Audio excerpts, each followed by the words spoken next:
Hey guys, welcome back to my YouTube channel. Guess who is back? If you think it's me, you're wrong. Okay? Now, today we're going to be diving into a very important topic. If you've not listened to my last episode on relationship, you'll find it on my podcast on Spotify. But today we're still going to be like backing up that discussion a bit. That last discussion we spoke about a lot of things, but today we are going to be talking about things you shouldn't do in a talking stage, and you know what I'm talking about. So I encourage you to stick through to the end, like this video and share with your friend. Call them. Let us have this discussion together.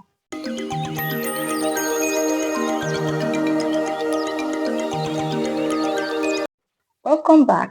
So, have you ever really liked somebody until you and the person started talking? I know it has happened to me, like you just like somebody from a distance.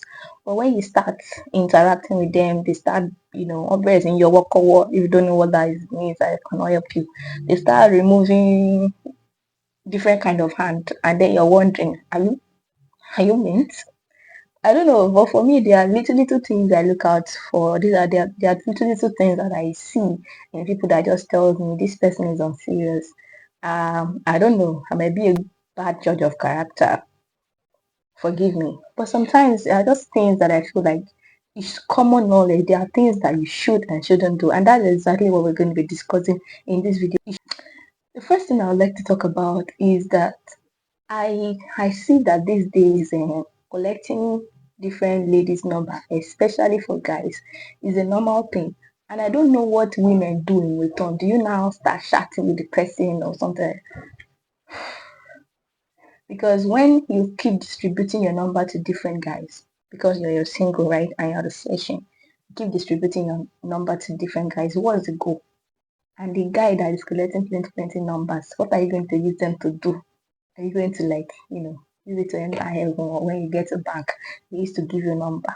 They used to give you they used to give you money based on the numbers that you have on your phone, because I don't really get what is the point. I don't get what is the purpose of it. But I know why I'm here today. Let me focus on my message. So let's just assume that you meet somebody, you like the person, and then you want to see how things can grow from there. The first thing you shouldn't do as a guy or as a girl is called too often. And I know that it's guys that do this thing most of the time. Once you have somebody's number like this, you'll be calling, hello, have you eaten? Have you poo poo? Have you do this? Have you do that one? A guy, no now. Come on. You're bigger than that. And when I'm having this conversation, I believe that I'm talking to adults, not secondary school students that are still trying their hands on different stuff. So if you are one of those children, just leave. If you're you're trying to get something serious, you're trying to be serious, you're an adult and you want something serious, then this is for you. When you like somebody, you have their number, doesn't mean you should call them 5 times in a day. What are you looking for? The person has not fully committed. The person has not shown interest in you. Even if they show interest in you, that doesn't mean you should weary them out with your calls. I know people that I might have maybe say like, let's be friends or stuff like that. But with the way they do this excessive calling, I remember a time that I used to receive text every day, SMS, so SMS, not WhatsApp text. Now they have advanced to WhatsApp. But back then it was SMS, and it was really like different kind of text, and they will put Jesus, put Holy Spirit, put everything in the mix. It's the Holy Spirit that inspired you to be doing this thing. Hmm? That you should be disturbing somebody's life because you have their number. Anyways, that's just the first thing I want you to know, that it is not proper for you to call somebody too often just because you have their number. Does the person indicate interest? Even if they do, that doesn't mean you should now take the liberty to call them at any and every time. And then you call them and you're like, you not pick my call, you miss my call. We never friend you. Talk more of relationship you. You're already complaining that somebody is missing your call. You should understand that people are busy with their life. If they miss your call, they will call back when they see it. And if you're already calling somebody 2 times, it's not pick, you want to call the third time. If I say what is my age, you might think I'm not a Christian. You want to call again the third time, it is not proper. Normal etiquette requires that you call once, if it's not important. Call twice if it's important. Just because you're calling 2 times doesn't mean the person will pick. So why are you calling somebody 5 times? Why? So the second point I want to share is that you should avoid using bad grammar. I know that some people, many of us, many of you know how to speak good English, but why will you text X up, SUP, when trying to like reach out to somebody, trying to engage them in a conversation? Am I the only one that find that offensive? What's SUP or your night? It's bad grammar if you don't know. There's nowhere where that can be said. Like I don't know. I've not seen any dictionary that contains those words. So why don't you just keep them aside and speak like as an educated person? If it's Yoruba you want to speak Yoruba. Kagweko fluent. If it's English you want to speak English. If it's preaching that you want to speak, if it's broken English that you want to speak, break it. Let us know that it's broken English that you want to speak. But there are some things that why would you, if you want to greet somebody, greet them. What's up? Especially when you're texting. What's up? Sup is SUP. Some people use SUP. Some people use like XUP. Some people use different kind of things. Anyways, I think that we can do better than that. If you actually want to greet somebody, GOOD, their morning, good morning, not GUD morning. What's that? What is it supposed to mean? If you feel the need to reach out to somebody, kukuma and do it well. Stop doing as if they are forcing you to text me. Why are you using SUP for crying out loud? And okay, good morning, and then you ask your night. Yeah, we ask you what happened to it, because why are you just texting your night? If you want to ask about my night, kukuma asked how was your night. Which one is your night? Just speak in a way that it is understandable by people, and stop expecting people to just stop expecting people to just make do with the bare minimum that you're giving. If you want to speak. If you don't want to speak, keep quiet. Stop using half dialogue. It doesn't make sense.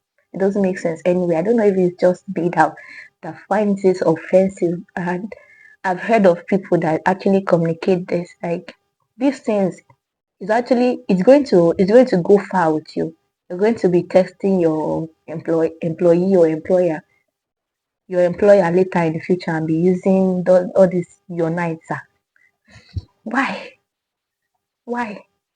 Because it's what you're used to now that you're going to do, in the long run. So why not Kukuma be using the English that everybody understand before you go and get in trouble with your bad English?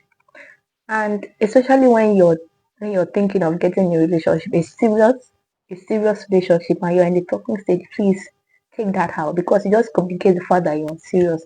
It communicates the fact that you are not interested. You're just trying to see. Yeah, we are all trying to see how things goes, but then you have to make it seem like you're serious with the whole pursuit. Huh? You have to make it seem like you're just playing around. You have to be sound.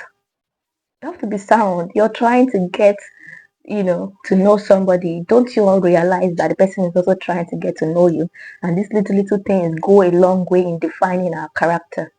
Because if you're a learned person, if you understand the rules of communication, the rules of engagement, the person you're meeting for maybe the first day or the first week, person you're meeting for the first time, you've not gotten to know the person and you're already using SOP. God will help you. Amen.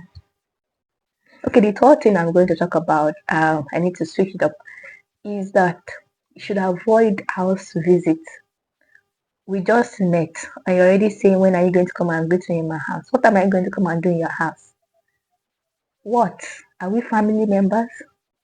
Are we relatives? We are strangers. We're meeting for the first time, and we are hoping that, something relational, like romantic relationship can come up, and the first thing you would do in a form of asking me out is to ask me to come and visit you. Like, how does it sound in your ear? I know that a lot of girls have made do with this and they are, cool with it, but I beg to differ. It doesn't make sense that the first thing that we do as talking stage people, if I could use that word, is that I come and visit you, or you say you want to come and visit me, you want to come and know my house. Why? What are they doing in my house? Hmm? What are they doing in my house? There will be a stage, or there should be a stage where we get to that I'm now comfortable in bringing you to my house or me going to your house. But we're just meeting and you're already inviting me over or asking me to, you know, asking me if you can come and visit. And I know it's food you want to come and eat. Stop that nonsense. You are getting older. Okay? It is not necessary. You people can, as a guy, you should be able to okay, ask a lady properly. Okay, there's this new restaurant across town. I don't know if you'll be chanced that you can go and check it out. Of course, she knows that you're asking her out. And that kind of thing communicates the fact that you're a serious person. It communicates the fact that you actually want something, you want to build real connection. You want to get to know this person beyond, you know, all this superficial stuff. You want to know their interests. You want to, have them in a space where they are comfortable, where they are free. So you can easily bring up, okay, what are your hobbies? What do you like to do? You know the things that they like and the things that they don't. Then okay, there's this particular art gallery across the street from mine. I don't know if you'll be interested. That we can go and check it out together. You guys will be able to have more meaningful conversations and you'll be able to build lasting connection more than come and visit me in my house, because there chances are that you will not be so comfortable in that person's house and the person might not be so comfortable in bringing you into their space. So all through the time that you'll be together, there will not be anything serious is going to happen. If there's anything that is going to happen, it's going to be nonsense. Nonsense that I'll talk about in the next point. So instead of asking the girl or the instead of asking the girl to come over to your house, why don't you ask her to sit out with you or maybe take a stroll? A stroll, my dear, is better. Okay. Let's assume that I'm the girl, you are the guy, and I decide that maybe there's this uh there's this there's this cinema that they're showing a particular movie that I've heard so much about. I don't know if you'll be interested. Let's go and watch it together. By the time you people sit through a movie section, whatever the movie is about, I can promise you that there will be a lot of connection, even more than you would have when you're in their house. If you're like I said, if your goal is building something that will last, try to ask, ask the person, it might even be the girl or the woman that is trying to make the advances. Try to ask them out based on their interests. Number 3 points, you will not need number 4, but here is it anyways. Number 4 is that you shouldn't make sexual advances. No, you're just getting to know somebody and already you're touching them funny, you're trying to talk funny. You know what I'm talking about. Those things that I used to do, avoid them, stop them. Especially if what you're looking for is something serious. I know that when you actually affectionate towards somebody, because many talking stage are actually bound in affection and you like them and you might want to explore different kind of things, but you have self-control, or actually have self-control, because if you like somebody, even if you truly like the person and the first thing you're putting up is sexual advances, talking about their body, trying to glorify their body, the message they're going to get in is that you're only interested in getting laid. And if the lady is smart or if the guy is smart, he's going to run away. So avoid that. Okay, let me talk about this particular one. Okay, no. The next point I want to share is that you shouldn't dwell so much on past relationship. What is in the past is in the past. What is in the past is in the past and should stay in the past. Even though you're bringing up your relationship when you're asked. You can bring up your relationship when you're asked, but you don't turn it into a whole TED talk trying to get emotional and talking about how they did you wrong or how you did them this one and how you did. No, focus on the person at hand. Focus on the person you're talking to at that moment.